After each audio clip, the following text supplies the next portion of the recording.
ओम श्री गणेशाय नमः। ओम नमः चंडिकायै।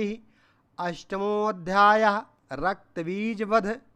मैं अणिमा आदि सिद्धमयी किरणों से आवृत भवानी का ध्यान करता हूँ। उनके शरीर का रंग लाल है, नेत्रों में करुणा लहरा रही है तथा हाथों में पास, अंकुश, बाण और धनुष शोभा पाते हैं। ऋषि कहते हैं, चंड और मुंड नामक दैत्यों के मारे जाने तथा बहुत सी सेना का संहार हो जाने पर दैत्यों के राजा प्रतापी शुंभ के मन में बड़ा क्रोध हुआ और उसने दैत्यों की संपूर्ण सेना को युद्ध के लिए कूच करने की आज्ञा दी। वह बोला, आज उदायुध नाम के 86 दैत्य सेनापति अपनी सेनाओं के साथ युद्ध के लिए प्रस्थान करें। कंबु नाम वाले दैत्यों के 84 सेनानायक अपनी वाहिनी से घिरे हुए यात्रा करें। 50 कोटि वीर कुल के और 100 धौम्र कुल के असुर सेनापति मेरी आज्ञा से सेना सहित कूच करें। कालक, दौरहृद, मौर्य और काल के असुर भी युद्ध के लिए तैयार हो मेरी आज्ञा से तुरंत प्रस्थान करें। भयानक शासन करने वाला असुरराज शुंभ इस प्रकार आज्ञा दे सहस्रों बड़ी बड़ी सेनाओं के साथ युद्ध के लिए प्रस्थित हुआ। उसकी अत्यंत भयंकर सेना आती देख चंडिका ने अपने धनुष की टंकार से पृथ्वी और आकाश के बीच का भाग गुंजा दिया। राजन, तदनंतर देवी के सिंह ने भी बड़े जोर जोर से दहाड़ना आरंभ किया। फिर अंबिका ने घंटे के शब्द से उस ध्वनि को और भी बढ़ा दिया। धनुष की टंकार, सिंह की दहाड़ और घंटे की ध्वनि से संपूर्ण दिशाएं गूंज उठी।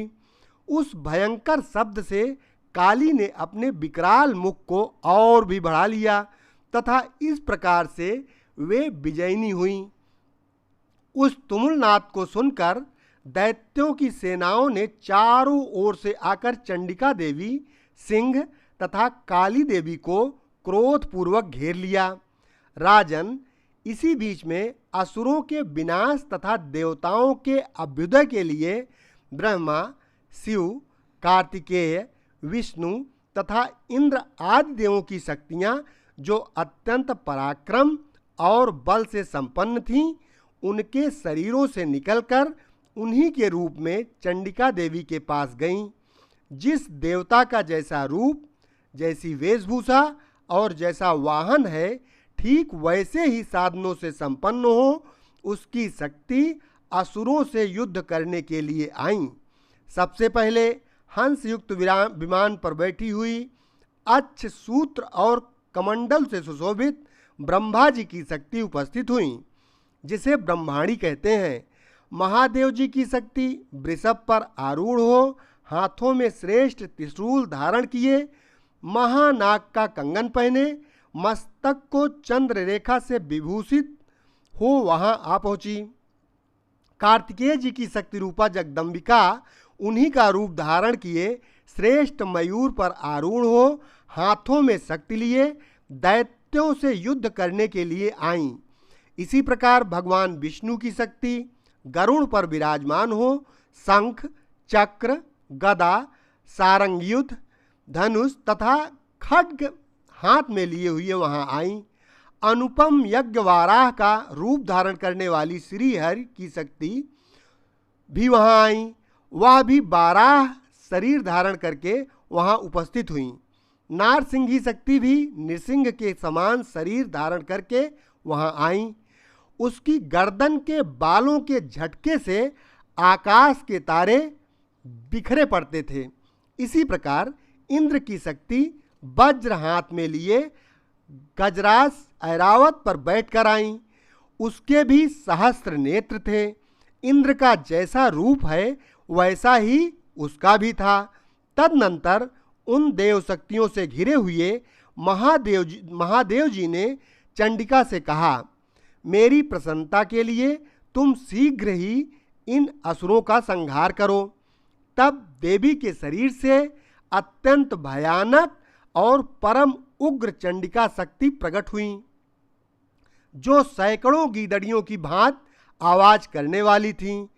उस अपराजिता देवी ने धूमिल जटा वाले महादेव जी से कहा, हे भगवान, आप शुंभ निशुंभ के पास दूत बनकर जाइए और उन अत्यंत गर्वीले दानव शुंभ एवं निशुंभ दोनों से कहिए, साथ ही उनके अतिरिक्त जो भी दानव युद्ध के लिए वहां उपस्थित हों, उनको भी ये संदेश दीजिए कि दैत्यों, यदि तुम जीवित रहना चाहते हो तो पाताल को लौट जाओ। इंद्र को त्रिलोकी का राज्य मिल जाए और देवता यज्ञ भाग का उपयोग करने लगें। यदि बल के घमंड में आकर तुम युद्ध की अभिलाषा रखते हो तो आओ, मेरी सीमाएं योगिनियां तुम्हारे कच्चे मांस से तृप्त हों। क्योंकि उस देवी ने भगवान शिव को दूत के कार्य में नियुक्त किया था, इसलिए वह शिवदूती के नाम से संसार में विख्यात हुई। वे महादेव भी भगवान शिव के मुंह से देवी के वचन सुनकर क्रोध में भर गए और जहां कात्यायनी विराजमान थी उस ओर बढ़े। तदनंतर वे दैत्य अमरस में भरकर पहले ही देवी के ऊपर बाण, शक्ति और रिष्टि का आदि का प्रयोग करने लगे। तब देवी ने भी खेल खेल में ही धनुष की टंकार की और उससे छोड़े हुए बड़े बड़े बाणों द्वारा दैत्यों के चलाए हुए बाण, शूल, शक्ति और फरसों को काट डाला। फिर काली उनके आगे होकर शत्रुओं को शूल से प्रहार करके विदीर्ण करने लगी और खड़वांग से उनका कचूमर निकालती हुई रणभूमि में विचरने लगी। ब्राह्मणी भी जिस जिस ओर दौड़ती, उसी ओर अपने कमंडल का जल छिड़ककर शत्रुओं के ओज और पराक्रम को नष्ट कर देती थीं। माहेश्वरी ने त्रिशूल से तथा वैष्णवी ने चक्र से और अत्यंत क्रोध में भरी हुई कुमार कार्तिकेय की शक्ति ने शक्ति से दैत्यों का संहार आरंभ किया। इंद्र शक्ति के वज्र प्रहार से विदीर्ण हो सैकड़ों दैत्य दानव रक्त की धारा बहाते हुए पृथ्वी पर सो गए। वाराही शक्ति ने कितनों को अपनी थूथुन की मार से नष्ट किया। दाढ़ों के अग्रभाग से कितनों की छाती छेद डाली तथा कितने ही दैत्य उसके चक्र की चोट से विदीर्ण होकर गिर पड़े। नारसिंही भी दूसरे महादैत्यों को अपने नखों से विदीर्ण करके खाती और सिंहनाद से दिशाओं एवं आकाश को गुंजाती हुई युद्ध क्षेत्र में विचरने लगीं। कितने ही असुर शिवदूती के प्रचंड अट्टहास से अत्यंत भयभीत हो पृथ्वी पर गिर पड़े और गिरने पर उन्हें शिवदूती ने उस समय अपना ग्रास बना लिया। इस प्रकार क्रोध में भरे हुए मातृगणों को नाना प्रकार के उपायों से बड़े बड़े असुरों का मर्दन करते देख दैत्य सैनिक भाग खड़े हुए। मातृगणों से पीड़ित दैत्यों को युद्ध से भागते देख रक्तबीज नामक महादैत्य क्रोध में भरकर युद्ध करने के लिए आया। उसके शरीर से जब रक्त की बूंद पृथ्वी पर गिरती तब उसी के समान शक्तिशाली एक दूसरा महादैत्य पृथ्वी पर पैदा हो जाता। महासुर रक्तबीज हाथ में गदा लेकर इंद्र शक्ति के साथ युद्ध करने लगा। तब ऐन्द्री ने अपने वज्र से रक्तबीज को मारा। वज्र से घायल होने पर उसके शरीर से बहुत सा रक्त चूने लगा और उससे उसी के समान रूप तथा पराक्रम वाले योद्धा उत्पन्न होने लगे। उसके शरीर से रक्त की जितनी बूंदें गिरी उतने ही पुरुष उत्पन्न हो गए।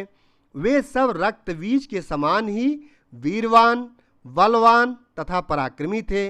वे रक्त से उत्पन्न होने वाले पुरुष भी अत्यंत भयंकर अस्त्र शस्त्रों का प्रहार करते हुए वहां मातृगणों के साथ घोर युद्ध करने लगे।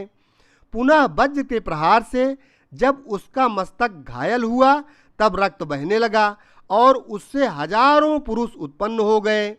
वैष्णवी ने युद्ध में रक्त बीज पर चक्र का प्रहार किया तथा ऐन्द्री ने उस दैत्य सेनापति को गदा से चोट पहुंचाई।